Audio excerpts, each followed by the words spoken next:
Hello everyone, welcome to TWS Academy, an initiative by The Way of Solution. Interview preparation guide ভিডিওতে সকলকে স্বাগত জানাই।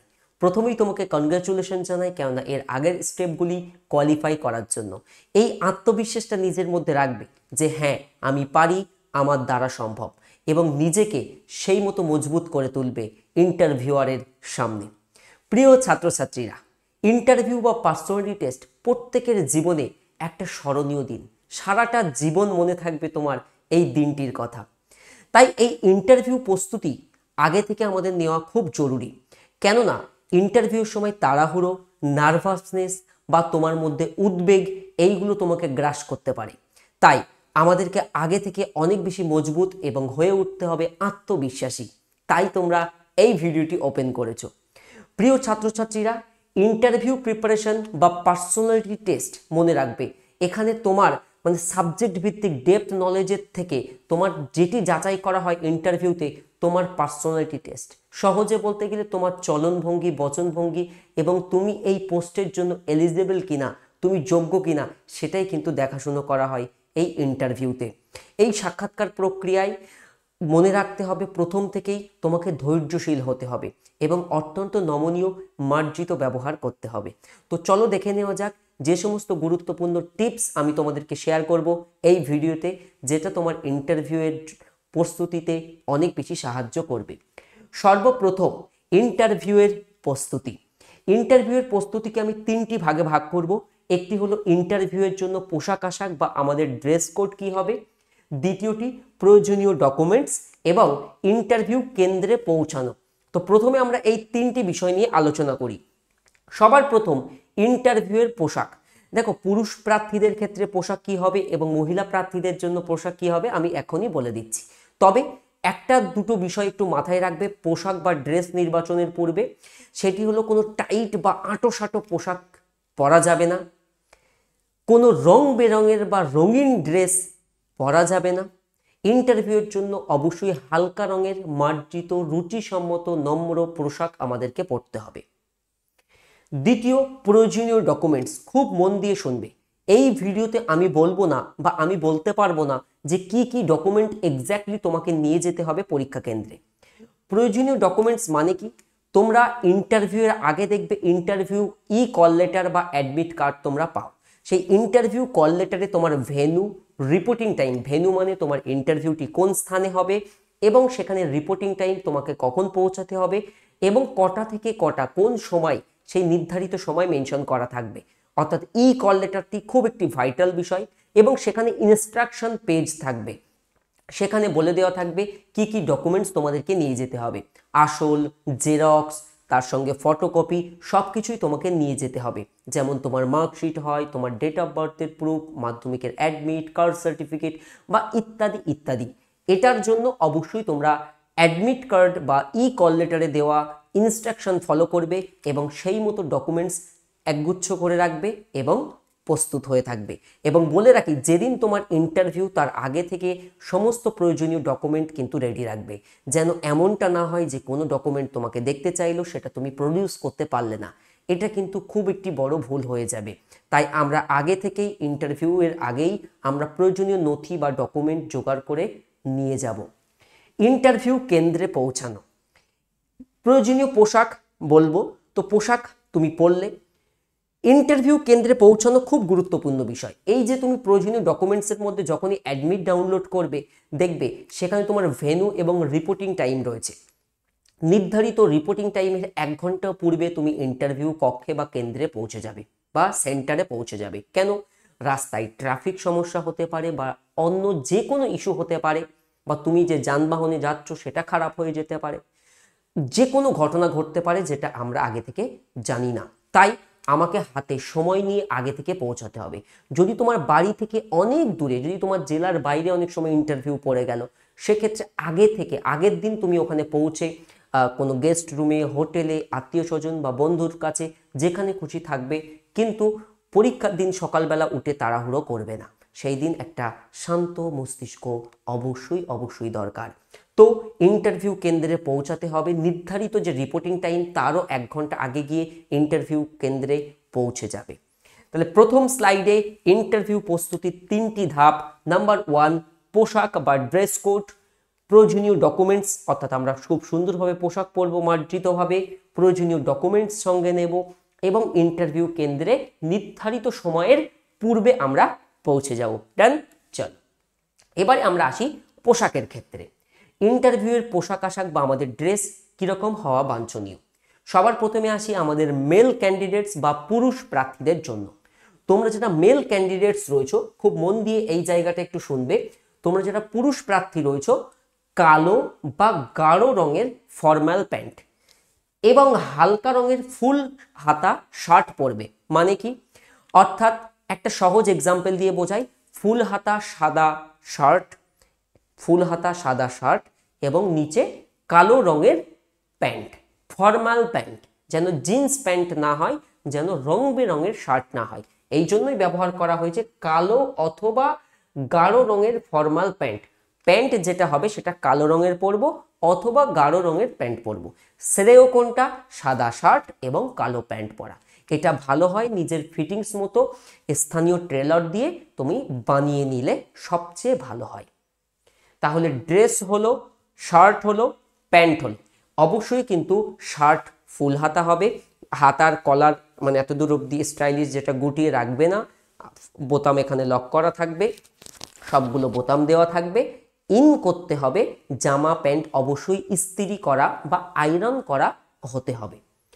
চুলের stylish চুল না হয়, নর্মাল ফর্মাল হেয়ার কাটিং হবে। জামা অবশ্যই ইস্ত্রি করে ইন করে বেল্ট দিয়ে পরবো। তো সেক্ষেত্রে যেহেতু আমরা কালো রঙের প্যান্ট ব্যবহার করছি, তো কালো রঙের আমরা লেদার বেল্ট যেগুলো হয়, সেই লেদার বেল্ট যেটা সেই গর্ত থাকে হুকের মধ্যে দিয়ে দেওয়া, ওই নর্মাল বেল্ট আমরা ব্যবহার করব। পালিশ করা বুট জুতো বা যেটাকে শু আমরা বলি, সেই শু আমরা ব্যবহার করব। কোনো স্টাইলিশ শু বা কোনো স্নিকার্স বা এই জাতীয় জিনিস আমরা বর্জন করব। হাই হিল যাতে না হয় সেদিকেও খেয়াল রাখবো। নর্মাল অফিস শু বা যেটাকে আমরা কালো বুট জুতো বলি, সেটা আমরা পরিধান করব। ক্লিয়ার ছেলেদের ড্রেস সম্পর্কে? এবারে আসি আমাদের মহিলা প্রার্থীরা। তোমাদের ক্ষেত্রে হালকা রঙের, যে কোনো হালকা রঙের সালোয়ার কামিজ বা কুর্তির সাথে সাদা সুতির প্যান্ট, কটন প্যান্ট, সাদা ওড়না, লেগিংস পরবে না, বর্জন করবে। জুতো কালো নিউকাট শু বা পাম শু, এই ধরনের জুতো তোমরা ব্যবহার করবে। ক্লিয়ার? চুলের ক্ষেত্রে খোপা বা বিনুনি যেটা হয় সেটা করা যেতে পারে। আর অবশ্যই খেয়াল রাখতে হবে অতি উগ্র প্রসাধনী, আমি একটু পরে আসবো যে বিরাট করে বডি স্প্রে দিয়ে গেলাম, নো। লিপস্টিক খুব উচ্চ মাত্রায়, নো। নেল পলিশ এবং নখগুলো বড় বড়, নো। এই সমস্ত বিষয়গুলো আমাদেরকে মাথায় রাখতে হবে। দেখো প্রিয় ছাত্রছাত্রী, এত সুন্দর করে আমি এত পিপিটি করে গাইড করার মূল উদ্দেশ্য এটাই, তুমি একদম দোরগোড়ায় পৌঁছে গেছো, তুমি একদম ডোর স্টেপে আছো। তো ইন্টারভিউতে নাম্বারটা ম্যাটার করে, ফাইনাল মেরিট লিস্টে যোগ হয়, তাই আমার এত করে বুঝিয়ে বলা তোমাদের উদ্দেশ্যে। তো ড্রেস কোড আমরা বুঝলাম এবং আমরা এই পয়েন্টে আবার ব্যাক করি। পোশাক আশাক আমরা বুঝলাম, আমরা পোশাক নির্বাচন করে নেব, প্রয়োজনীয় ডকুমেন্টস ইন্টারভিউ কেন্দ্রে পৌঁছানো। আর একটা জিনিস খেয়াল রাখবে, ড্রেসের ক্ষেত্রে যেন একেবারে আঁটো সাঁটো বা টাইট ফিট পোশাক না হয়, সে বিষয়ে খেয়াল রাখবো। এরপরে আমরা আসছি এবারে সেই ইন্টারভিউ কক্ষে প্রবেশ। আমার নাম ডাকলো, আমি ধুম করে গটগট করে চলে গেলাম, একদমই কিন্তু করা যাবে না। সম্মতি নিতে হবে যে স্যার আমি কি আসতে পারি? তাঁরা অবশ্যই সম্মতি দেবেন, বললেন হ্যাঁ আপনি আসুন। তো আমি গেলাম, গিয়ে ফাইলটা আমার হাতেই রয়েছে, আমি দাঁড়িয়ে থাকবো। যদি তাঁরা বসতে বলেন, চেয়ার বসে পড়লাম, আর যদি না বসতে বলেন, আমি কি স্যার বসতে পারি? বলা যেতে পারে, কিন্তু জেনারেলি বলে বসুন। তো আমি চেয়ারটা যে টানলাম, খটখট খটখট করে আওয়াজ হলো, এমন করা যাবে না। খুব সাবধানে গিয়ে আমাকে এরকম করে সিট ডাউন বসতে হবে। এবং যদি কখনো রিভলভিং চেয়ার হয়, মানে দোলা চেয়ার বা ঘোড়া চেয়ার, বসে এরকম এরকম করা যাবে না বা এরকম এরকম করা যাবে না। স্ট্রেইট, এই যে স্ট্রেইট। এবং যে স্যার বা যে ম্যাম প্রশ্ন করবেন তাদের সঙ্গে আই কন্ট্যাক্ট আমাদেরকে রাখতে হবে। তো ইন্টারভিউ কক্ষে প্রবেশ, ফার্স্ট পয়েন্ট, কক্ষে প্রবেশের পূর্বে অনুমতি। ইংরেজিতে বললে may I come in sir বা ম্যাম, বা আমি কি স্যার আসতে পারি বা আমি কি আসবো। তো ইন্টারভিউ কক্ষের প্রবেশের পূর্বে অনুমতি।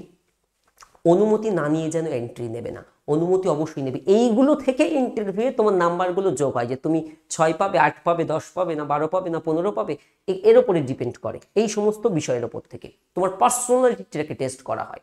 তো কক্ষে প্রবেশের পূর্বে অনুমতি আমরা নিচ্ছি। নির্ধারিত যে চেয়ার থাকবে, অন্য চেয়ার, এই চেয়ার, ওই চেয়ার না, আমার যেটা নির্ধারিত যে বসুন, সাধারণত একটা চেয়ারই থাকবে, তো আমি সেখানে বসবো।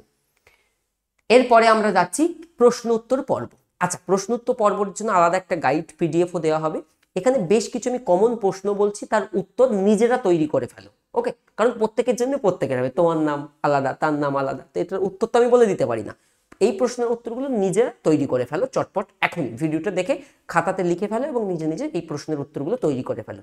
তাহলে ইন্টারভিউয়ার যখনই জিজ্ঞেস করবেন পুরো প্রশ্নটা শুনবো। প্রশ্ন কমন পড়েছে বলে যে ধুম করে বলে দিলাম না, পুরোটা আগে আমরা শুনবো, তারপরে শান্ত মস্তিষ্কে অবনতভাবে আই কন্ট্যাক্ট রেখে আমি বলবো। তো প্রশ্ন উত্তর পর্বে সাধারণত যে প্রশ্নগুলো করা হয়, তোমার নামের আক্ষরিক অর্থ। ধরো তুমি গেলে, তোমার ডকুমেন্টস রয়েছে, তোমার একটা নাম মনে করো শিউলি। আচ্ছা শিউলি, তোমার নামের অর্থ কি?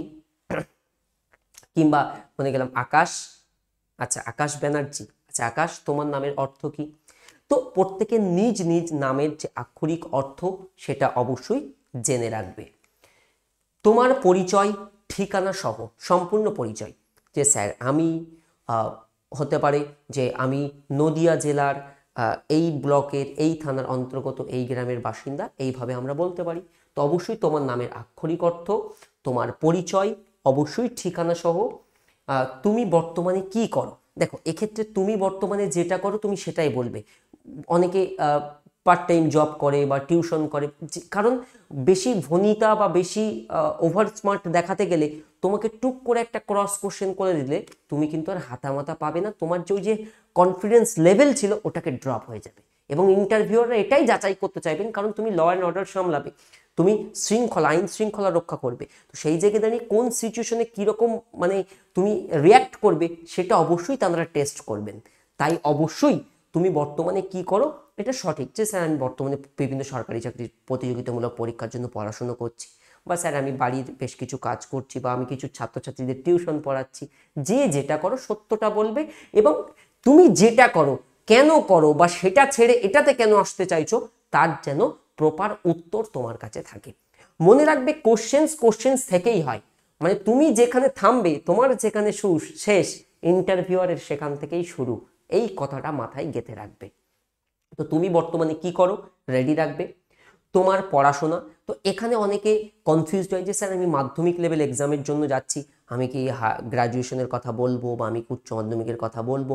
দেখো সত্য কথা বললে মান নেই, সত্য কথা বলতে পারো, কোনো অসুবিধা নেই, যে স্যার আমি বর্তমানে গ্র্যাজুয়েট করেছি, করে আমি বিভিন্ন সরকারি চাকরির পরীক্ষা দিচ্ছি এবং আমি বেশ কিছু ছাত্রছাত্রী পড়াচ্ছি, এমন হতে পারে, যার ক্ষেত্রে যেমন সে তেমন।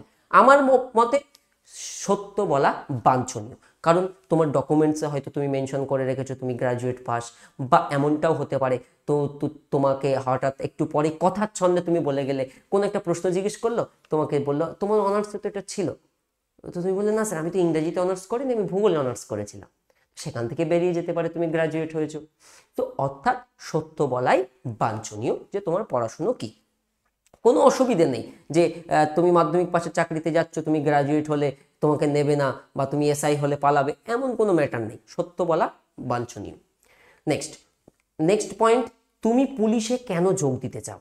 তুমি পুলিশে কেন যোগ দিতে চাও? অনেকে হয় বাড়িতে পুলিশ বা পুলিশ স্বপ্ন, ছোট থেকে ওই ড্রেসটার প্রতি স্বপ্ন, অনেকে আমাদের সমাজসেবা, দেশ সেবা বা আইন শৃঙ্খলা রক্ষা থেকে শুরু করে, তোমার যেটা কারণ বা কেন তোমার মধ্যে এই জেদটা জেগেছে, উত্তর যেন এমন না হয় যে স্যার চাকরিটা পাবো, আমার টাকার ভীষণ দরকার, আমার পরিবারকে দেখবো, এই উত্তরটা যেন না হয়। পরিবারকে সবাই দেখবে, যারা চাকরি পাচ্ছে না তারা কি পরিবারকে দেখছে না, তারা কি বাবা মাকে দেখছে না, দেখছে, যেভাবে হোক দেখছে। তো আমার উত্তরটা যেমন একটা পজিটিভ অ্যাটিটিউডে হয়। তো এই ধরনের প্রশ্নের বেশ কিছু একটা গাইড পিডিএফ আমি দেবো তোমাদেরকে। আচ্ছা এরপরে দেখো, তুমি এর চেয়ে ভালো চাকরি পেলে পুলিশের চাকরি কি ছেড়ে দেবে? এখান থেকে আসি, তোমার পড়াশুনো থেকে আসি। যেই বললাম আমি গ্র্যাজুয়েট, আমি এখন মনে করো কনস্টেবলের চাকরিতে যোগদান করছি, তো এর চেয়ে ভালো চাকরি কি হতে পারে? এর চেয়ে ভালো চাকরি আমার এসআই হতে পারে। তো তুমি যদি এর থেকে ভালো চাকরি পাও সেক্ষেত্রে তুমি ছেড়ে দেবে? উত্তর কি হবে?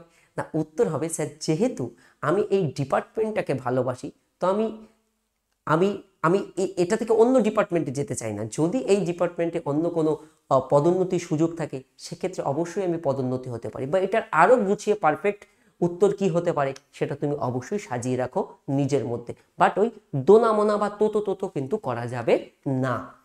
সাধারণত এই প্রশ্নোত্তর পর্বগুলো হয়। আরও কিছু প্রশ্ন হয় নিজের স্থানীয় এলাকার সম্পর্কিত তথ্য। নিজের স্থানীয়, আজকে কেউ আসলো পুরুলিয়া জেলা থেকে, তাকে জিজ্ঞেস করলো পুরুলিয়া জেলায় কি কি পাহাড় রয়েছে। আজকে কেউ দার্জিলিং থেকে আসলো, জিজ্ঞেস করলো দার্জিলিংয়ে কোন ন্যাশনাল পার্ক আছে, কোন জু আছে। কেউ নদিয়া থেকে আসলো, কোথায় বলো তো দেখি কর্কট ক্রান্তি রেখা কোথা দিয়ে গেছে। কেউ উত্তর চব্বিশ পরগনা থেকে আসলো, কেউ দক্ষিণ চব্বিশ পরগনা, কেউ কলকাতা, কেউ হাওড়া। তো বিখ্যাত যে ঐতিহাসিক স্থান বা নিজের এলাকার সম্পর্কে স্থানীয় সত্য, তোমার এলাকায় বর্তমান কটি থানা আছে, বা একটা থানায় কীরকমভাবে থাকে, বা আমাদের কলকাতা জেলার যে বা কলকাতা পুলিশের যে পদ বা তার ডিপার্টমেন্ট কিভাবে কাজ করে সেই সম্পর্কে তথ্য জানতে হবে, যেটাকে আমরা আরেকটা পয়েন্টে বলি যদি তোমার এলাকার সাথে কোনো ঐতিহাসিক ব্যক্তির নাম জড়িয়ে আছে, ওকে, বা তোমার এলাকাতে কোনো ঐতিহাসিক ঘটনা ঘটেছে, যেমন পলাশী, ভেরি ইম্পর্টেন্ট। তো সেখান থেকে তোমাকে পলাশীর যুদ্ধ থেকে প্রশ্ন আসতে পারে, তারপর নবাব কে হয়েছিলেন প্রশ্ন দিতে পারে। অর্থাৎ ওই সম্যক ধারণা তুমি তোমার নিজের জেলা এবং কলকাতা সম্পর্কে অবশ্যই মাথায় রাখবে। এরপর বিখ্যাত ব্যক্তিত্ব, যেটা বললাম, যদি তোমার এলাকা থেকে বিখ্যাত কোনো ব্যক্তিত্ব উঠে আসে, বুঝতে পেরেছো। এরপরে আমরা আসবো গুরুত্বপূর্ণ দিবসগুলি সম্পর্কে সুস্পষ্ট ধারণা। তুমি যেদিন ইন্টারভিউ দিতে যাচ্ছ সেই দিনের ইংরাজি তারিখ এবং বাংলা তারিখে কোন মাস, মানে সেটা জ্যৈষ্ঠ, আষাঢ়, ভাদ্র, কি মাসের কোন তারিখ বাংলাতে, কি বার, ইংরাজি তারিখ এবং ইংরেজিতে বার, এবং সেখানে কোনো ইম্পর্টেন্ট ডেট আছে কি। ফর এক্সাম্পল আমাদের 5 September teachers day, for example আমাদের 28 ফেব্রুয়ারি আমাদের ন্যাশনাল সায়েন্স ডে, 29 আগস্ট আমাদের ন্যাশনাল স্পোর্টস ডে। অর্থাৎ এটা তো আমি একটা দুটো এক্সাম্পল দিলাম, যে কোনো ইম্পর্টেন্ট ডেটস তোমাকে জিজ্ঞেস করতে হতে পারে, বা তোমার পরীক্ষার ইন্টারভিউ যদি কোনো বিশেষ দিনে হয়, কার জন্মদিন বা কার সাথে সম্পর্কিত সেই দিন, সেগুলো কিন্তু আমাদেরকে মাথায় রাখতে হবে। এরপর পুলিশ বিভাগ সম্পর্কে বিস্তারিত তথ্য, যেমন WBPর মটো কি, কলকাতা পুলিশ কিভাবে কাজ করে, পশ্চিমবঙ্গ পুলিশের কিভাবে কাজ করে, র্যাঙ্কগুলো কি কি পুলিশ বিভাগের, এই ধরনের উত্তর কিন্তু তোমার প্রস্তুত রাখতে হবে। এরপর আর যে দেখো আমি টার্গেট করছি যে এমন কোনো জায়গা বাদ না যায় যে তোমাদের ফাঁক ফোকর থাকে, যে তোমাদের মিস হয়। আশা করি এর মধ্য থেকেই তোমরা ইন্টারভিউতে মানে প্রশ্ন কমন পেয়ে যাবে। বাট একটা কথা মাথায় রাখবে, এই যে প্রিপারেশনটা আমরা নিচ্ছি, এটা থেকে কিন্তু আমরা নিজেদেরকে ডেভেলপ করার জন্য, নিজেদেরকে আমরা আপ স্কিল্ড করার জন্য। তার মানে এই না যে তোমাকে একটা অন্য টাইপের প্রশ্ন জিজ্ঞেস করলো বলে তুমি ঘাবড়ে গেলে, না, ওই ঘাবড়ে গেলেই কিন্তু হবে না। মনে রাখবে ইন্টারভিউ এনিথিং, যে যিনি বা যে স্যার বা যে ম্যামের ইন্টারভিউ কক্ষে বসে আছেন, তার মাইন্ডে কি চলছে আমি বা তুমি জানি না। জানলে তো আমিই বলে দিতাম যে ইন্টারভিউয়ে এই প্রশ্নগুলো ডিয়ার স্টুডেন্ট আসবে। তো আমি টার্গেট করছি সব জায়গায় কভার করার জন্য এই ভিডিওর মধ্যে। তো সাবজেক্ট বিষয়ক প্রশ্ন উত্তর কি, কেউ বললো স্যার আমি ইংরাজিতে অনার্স করেছি, বা কেউ বললো স্যার আমি বাংলাতে গ্রাজুয়েট বা স্নাতক, তো তাকে ওই সাবজেক্ট স্পেসিফিক কিছু কোশ্চেন্স হতে পারে। তো যে সাবজেক্ট নিয়ে পড়েছো তার সেই সাবজেক্ট সম্পর্কে সম্যক ধারণা নিশ্চয়ই আছে, না থাকলে একটু বেসিক টুকিটাকি তোমাদেরকে জেনে রাখতে হবে। তাহলে এখনো কিন্তু এইগুলো প্রশ্ন উত্তর পর্বে ইন জেনারেলি আমাদেরকে জিজ্ঞাসা করা হয়ে থাকে। এরপরে আমরা আসছি ইন্টারভিউয়ের ক্ষেত্রে কি করা উচিত না, ডোন্ট ডু, বা ইন্টারভিউয়ের সময় বা ইন্টারভিউয়ের ক্ষেত্রে বর্জনীয় বিষয়, যে বিষয়গুলোকে সে নো, যে বিষয়গুলোকে আমরা একবারও বা কখনোই করব না, করলেই কিন্তু আমাদের ওপরে, আমার পার্সোনালিটির ওপরে, ব্যক্তিত্বের ওপরে একটা বিরূপ প্রভাব আসবে, বা ইন্টারভিউয়ারের কাছে আমি একটু দৃষ্টিকটু হয়ে যাব, যেখান থেকে আমার নম্বর এলিমিনেট হতে পারে। তাই আমরা এই বিষয়গুলিকে কখনোই নো করব, নো নো মানে না। কি কি বিষয়, কি কি করা উচিত না? নাম্বার 1, স্টাইলিশ হেয়ার স্টাইলিশ চুল কেটে গেলাম, একদমই না। সাধারণ চুলের কাটিং থাকবে, ছেলে মেয়ে উভয়কেই বলছি, এবং কালার করে গেলাম, একদমই না, নর্মাল যেমন তেমন। এরপর রং বেরঙের ড্রেস পরবে না, রঙিন ড্রেস, যেটা আমরা ড্রেসের জায়গায় বলেছি কেমন ড্রেস হওয়া উচিত, তো কখনোই আমরা রং বেরঙের ড্রেস আপ করব না। ফর্মাল ড্রেসটাই পরবো। চলাচলের সময় যেন মাত্রাতিরিক্ত শব্দ সৃষ্টি না করা যায়। তো ইন্টারভিউয়ের এই যে কক্ষ, আমাকে ডাকলো আসুন, স্যার আমি আসতে পারি, আসুন। তো এই যে যাচ্ছি, যাওয়ার সময় যে বুট পরে গেলাম, আগে থেকে অভ্যাস নেই, কেউ এরকম ধুমধাম করে ধাপ ফেলছে, খটখট করছে, একদমই না। বা মেয়েদের ক্ষেত্রে হাই হিল শু তো একদমই পরা যাবে না, বলে দিয়েছি। তো নর্মালি আমরা এইভাবে নর্মালি হেঁটে চলে গেলাম। তো এই সময় চলাচলের সময় যেন মাত্রাতিরিক্ত শব্দ, যেটা মানে অডিয়েবল, যেটা নোটিশ করার মতো, সেরকম না। নর্মালি তো শব্দ হবে না, কি এরকম গুটি গুটি গুটি গুটি এমন তো যাওয়া যাবে না, নর্মালি যাবো, বাট যেন সেই মাত্রাতিরিক্ত শব্দ সৃষ্টি না হয়। চললে শব্দ তো হবেই, কিন্তু সেই মাত্রাতিরিক্ত শব্দ যাতে না হয়। বাড়িতে কয়েকবার আয়নার সামনে প্র্যাকটিস করে নেবে, আশা করি অসুবিধা হবে না। নেক্সট পয়েন্ট, হাই হিল জুতো না পরে একদমই সাধারণ জুতো পরবে, যে কথা বারবার বলেছি। নেক্সট, আঙুলের নখ বড় রাখবে না, ছেলে মেয়ে সবাইকেই বলছি, বা মেয়েদের ক্ষেত্রে যে নেল পলিশ সেটা বর্জন করবে। উগ্র প্রসাধনী ব্যবহার করবে না, একদম রুমের মধ্যে গেলাম খুশবুই খুশবু সোহাগা, চাকরি পাও তারপর করবে, এখন না। তো এখন কোনো আমরা উগ্র প্রসাধনী ব্যবহার করব না। দাঁত দিয়ে ইন্টারভিউ বসলাম, স্যার প্রশ্ন করলো, আচ্ছা বলো তো তুমি এখান থেকে কি, একদমই না, একদমই না। তুমি যাচ্ছ কোন পোস্টে, এসআই হবে, তুমি যাচ্ছ কনস্টেবল হবে, তুমি কলকাতা পুলিশে যাবে, তুমি সাব ইন্সপেক্টর হবে, সাব ইন্সপেক্টরেস হবে, তো তোমার জেস্চার পোস্টার কি হবে, গুড সাইন যেন লক্ষ্য করে। তো দাঁত দিয়ে নখ কাটবে না। বা একদম গেলাম টেবিলের উপরে, হ্যাঁ স্যার বলুন, একদমই না। চেয়ারে বসে দোলা, ওই যে বলছিলাম আমার একটু চেয়ার দিল, বা এই যে একটু ঘুরে নিলাম, একদমই নো, বোঝা গেল? তো এই যে বিষয়গুলো আমরা একদমই, এগুলো একদমই নো, একদমই মাথায় রাখবো, এগুলো বর্জন করব। নেক্সট, আরো কি করা উচিত না, আরো যে সমস্ত বিষয় মাথায় রাখতে হবে, নাম ডাকা মাত্রই হুট করে প্রবেশ করবে না, সম্মতি নেবে, যেটা বারবারই বলেছি। অর্ধেক বাংলা, বা তোমাকে জিজ্ঞেস করলো Akash tell me something about you, তো সেই জায়গায় তুমি তো ঘাবড়ে গেলে, তো কি হবে এবারে? অর্ধেক Bangla, sir my name is Akash and I am from Purulia, no. So অর্ধেক বাংলা অর্ধেক ইংরেজিতে উত্তর দেবে না। তুমি বাংলা জানো, বাংলাতেই মানে যে কোনো একটাকে প্রেফার করবে। বা কথা বলতে বলতে, হ্যাঁ স্যার বুঝলেন, হ্যাঁ স্যার বুঝলেন, হোয়াট ইজ দিস, বা এই যে টার্মগুলো ইউজ করা, বা হ্যাঁ স্যার এটা তো লজিক, বা ওই যে ইংরেজি টার্ম আমরা আজকাল ইউজ করে ফেলি না, শুদ্ধ বাংলায় বলবে গুড, বা শুদ্ধ ইংরেজিতে বলতে পারলে গুড। তোমাকে যেভাবে করবে সেভাবে, তুমি যে বাংলায় প্রশ্ন জিজ্ঞেস করলো আর তুমি হুট করে বললো আচ্ছা বলো তো তুমি কোথা থেকে এসেছো, yes sir I come from Purulia, গড়বড় হয়ে যাবে। তো তিনি যেটাকে জিজ্ঞেস করবে সেটাতেই আমরা যাব, ইন জেনারেলি বাংলাতেই হবে, কোনো চিন্তার কারণ নেই। হ্যাঁ, তবে এমনও কিন্তু হয়েছে আমার দুজন স্টুডেন্টের সাথে, একটু টুক করে জিজ্ঞেস করে ইংরাজিতে, অসুবিধে কিছু নেই, বলতে পারলে বলবে, না পারলে বলবে। তো দেখো, প্রশ্নের জবাব জানা না থাকলে, আমি সব জানতাম, জানার ভ্যান করে তাকিয়ে থাকা, বা ঘুরিয়ে উত্তর দেওয়া, মানে এক দুজন ছাত্র আছে, আমি প্রচুরবার মানে ফিজিক্যাল মক ইন্টারভিউ করেছি, এটা হয়েছিল আমার সাথে খড়গপুরে। খড়গপুরে মক ইন্টারভিউ করতে গেছি এক্সাইজের টাইমে, আবগারি ডিপার্টমেন্টের, ওদের মক ইন্টারভিউ করতে গেছি। তো কোনো একটা উত্তর জানা নেই, মানে এক্সাইজ পুলিশদের যে কাজ, হ্যাঁ, বা পশ্চিমবঙ্গ পুলিশের থেকে কিভাবে আলাদা, বা ওরা এক্স্যাক্ট কিভাবে কাজ করে, তার কাছে যখন উত্তর জানা নেই, সে ঘুরিয়ে ফিরিয়ে থানা পুলিশ একাকার করে দিয়েছে, বুঝতে পেরেছো? তো ঘুরিয়ে করার দরকার নেই, স্ট্রেট কাট। অর্থাৎ আমরা স্যার কি বললেন, স্যার একটা কথা বললেন, স্যার কি বললেন বুঝতে পারলাম না, বা স্যার প্রশ্ন করলো তুমি উত্তর দিতে চুপচাপ, আপনাকে বললাম স্যার কি বললেন আমি তো বুঝতে পারি, স্যার আর একবার বলুন, নো নো নো। তো স্যার কি বললেন বুঝতে পারলাম না, আর একবার বলুন। বা টিচার জিজ্ঞেস করলো আচ্ছা আকাশ তুমি বলো তো দেখি আজকে ইংরাজিতে কোন ইম্পর্টেন্ট ডে রয়েছে, ইংরাজিতে যে ইংরাজি অবধি গেছে তুমি বলে দিল স্যার স্যান্ডে, হবে না। অর্থাৎ পরীক্ষক সম্পূর্ণ বলবে, আমরা শুনবো, তারপর আমরা আমাদের উত্তর দেব। এবং অবশ্যই যে স্যার বা যে ম্যাম দিয়েছেন একটু আই কন্ট্যাক্ট, একটু চোখে চোখ রাখা, বা চোখ এরকম পিট পিট পিট পিট না হয়। নেক্সট ইন্টারভিউয়ের ক্ষেত্রে অনেকগুলো পয়েন্ট আছে যে কি করা উচিত না। আমি তোমাদেরকে এমনভাবে চ্যাম্পিয়ন করে পাঠাতে চাই যে হ্যাঁ সত্যি থ্যাঙ্কস দিতে চাইবে মনে, যে না আলামিন স্যার গাইড করেছে সঠিকভাবেই। দেখো এর পরের যে স্টেপ সেটা হচ্ছে প্রশ্ন উত্তর দেওয়ার সময়, হ্যাঁ স্যার আচ্ছা বলো তো দেখি দার্জিলিংয়ের সিন্দ্রাপংয়ে প্রথম কি হয়েছিল? মনে পড়ছে না।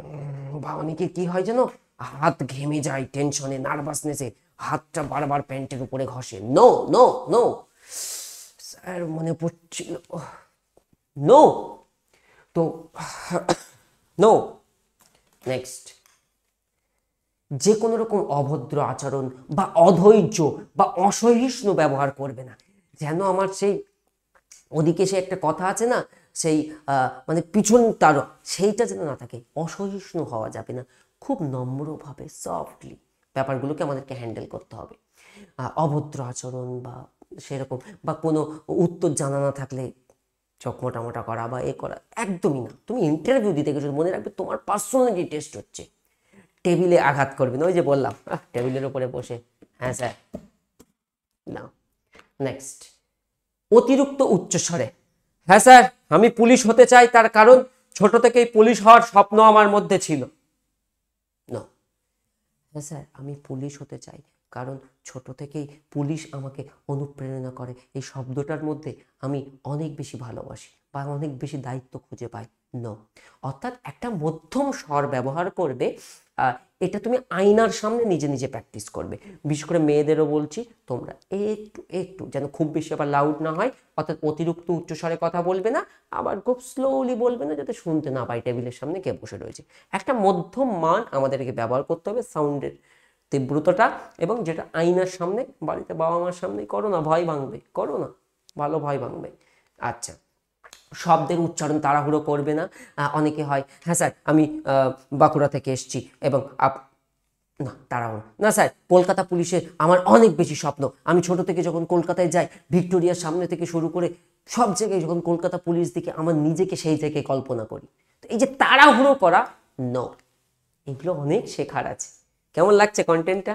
অনেক কষ্টে বানিয়েছি তোমাদের জন্য।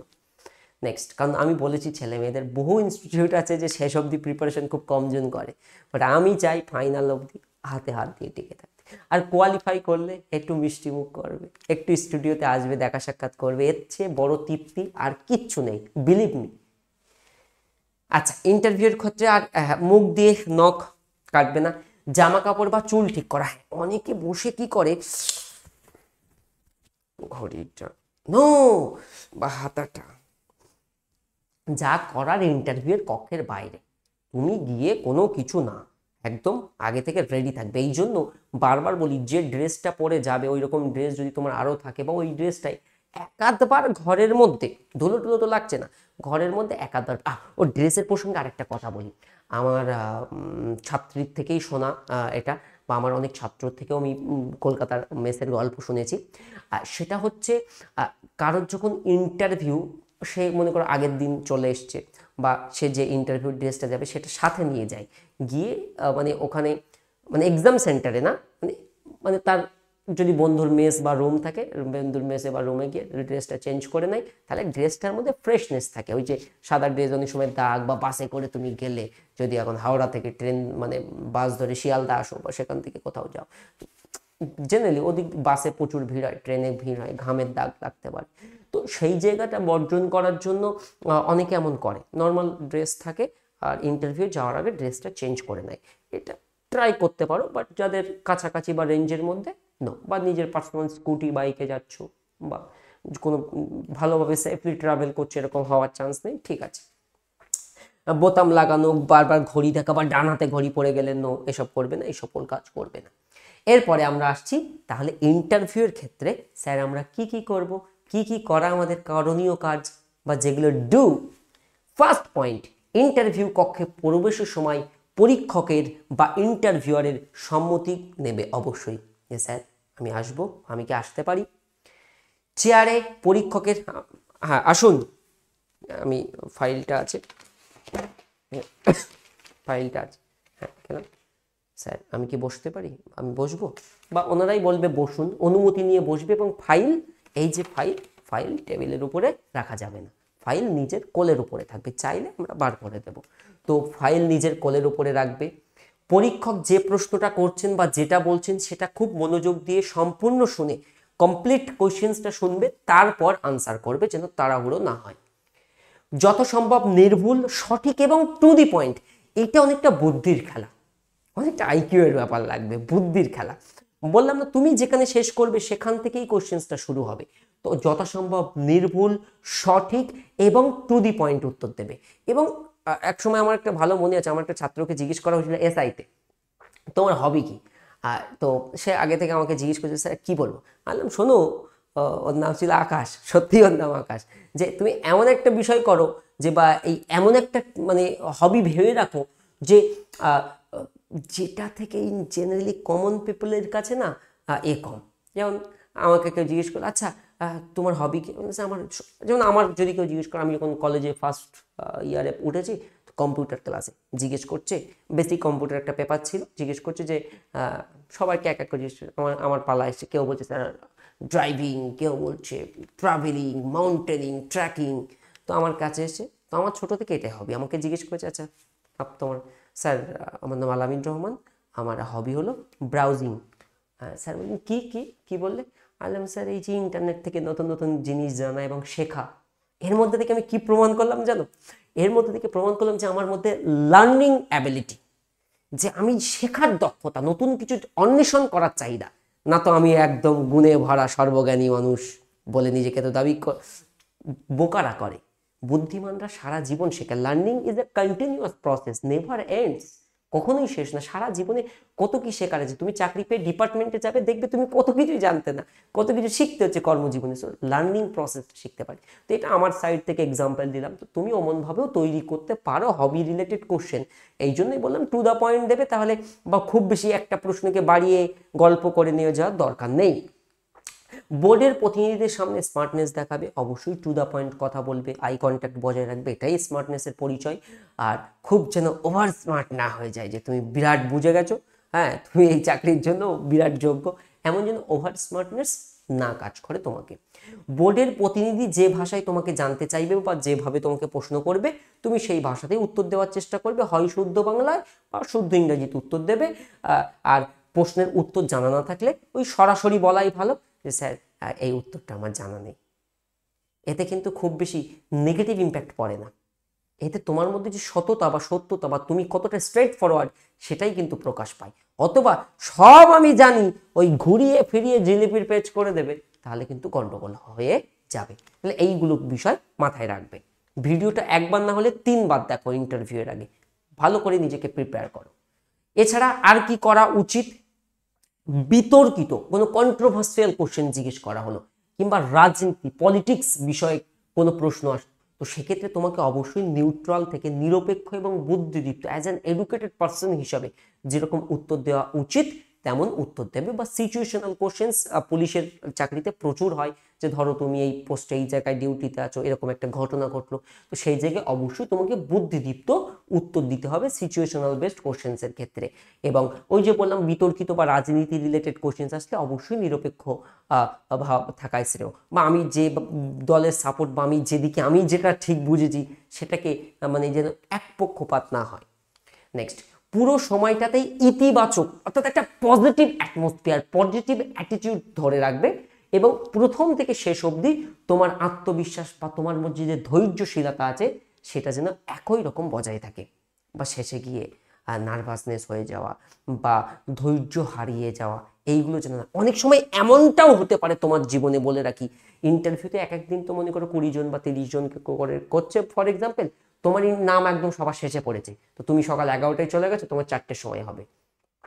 এই যে এতক্ষণ বসে থেকে থেকে নার্ভাসনেস হওয়া, এটা যেন তোমার মধ্যে গ্রাস না করে ফেলে। বারবার বলছি মাই ডিয়ার স্টুডেন্ট, কান খুলে শুনে রাখো, তোমার প্রথম প্রথম যদি হয় তাহলে একটু বেশি বেশি প্রশ্ন ধরে, জেনারেলি একটু সময় বেশি নেয়, আর শেষের দিকে গিয়ে একটু জেনারেলি সময় কমই নেয়, আর একটু চাপও থাকে তাড়াতাড়ি শেষ করার, তো শেষের দিকে পড়লে ভালো। বাট ওইটা যেন তোমাকে গ্রাস না করে ফেলে। বাট কেউ মুখ সাদা করে হাসতে হাসতে বেরোচ্ছে বা কেউ কালো করে বেরোচ্ছে, ওটা দেখ ভাই ভাই কি কি কি কি ধরেছে, একদমই না।